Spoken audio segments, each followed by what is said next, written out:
Vacas lecheras, manejo y reproducción. Las vacas lecheras presentan el celo cada 21 días. Son poliéstricas estacionales. Los toros cubren a las vacas durante el tiempo que está presente el celo, que es de 2 a 4 días. En las vacas la gestación tiene una duración de 9 meses.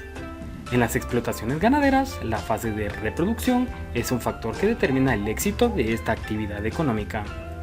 En ganaderías lecheras, cárnicas o doble propósito, la reproducción es vital. Los ganaderos persiguen el objetivo de lograr una cría por año por vaca, con un menor número de abortos y con mejores pesos al destete. En resumen, mayor eficiencia reproductiva. La teoría nos indica que una vaca no debe producir una cría por año, pero esto depende de varios factores como la genética del animal y factores externos, como pueden ser el manejo reproductivo, la nutrición y el manejo sanitario.